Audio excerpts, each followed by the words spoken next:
Gempa bumi di Turki dan Suriah. Di mana titik kejutnya dan mengapa begitu mematikan? Gempa yang melanda Turki tergolong parah dengan magnitudo 7,8. Gempa ini mengguncang hingga 100 km dari patahan dan menyebabkan kerusakan parah pada bangunan di sekitar patahan. Dari gempa bumi paling mematikan setiap tahun, hanya 2 dengan kekuatan yang sama dalam 10 tahun terakhir. Kemudian 4 lagi dalam 10 tahun terakhir, kata Profesor Joanna Faure, Direktur Institut Pengurangan Risiko Bencana Universitas Kampus London. Kereta bayi, tapi bukan hanya kekuatan getaran yang membuat malapetaka.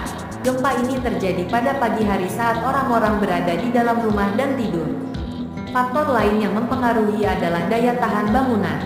Sayangnya, ketahanan infrastruktur di Turki Selatan, terutama di Suriah, tidak terlalu baik, sehingga menyelamatkan nyawa sangat bergantung pada penanggulangan saat ini.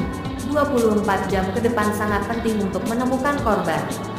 Setelah 48 jam, jumlah tabungan akan berkurang secara signifikan. Ini adalah daerah yang tidak mengalami gempa besar selama lebih dari 200 tahun, sehingga kesiapsiagaan masyarakat lebih rendah dibandingkan daerah yang biasa terjadi gempa.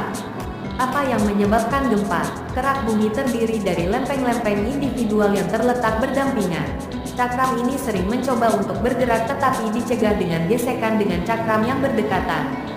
Namun terkadang tekanan meningkat sedemikian rupa sehingga salah satu pelan tiba-tiba melompat ke atas, menyebabkan permukaannya bergerak. Dalam hal ini, lempeng Arab bergerak ke utara, bergesekan dengan lempeng Anatolia. Gesekan lempeng yang memicu gempa secara historis sangat merusak.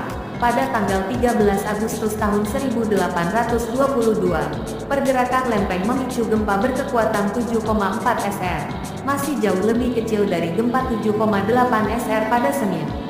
Namun, gempa bumi pada abad ke-19 mendatangkan malapetaka di kota-kota di wilayah tersebut.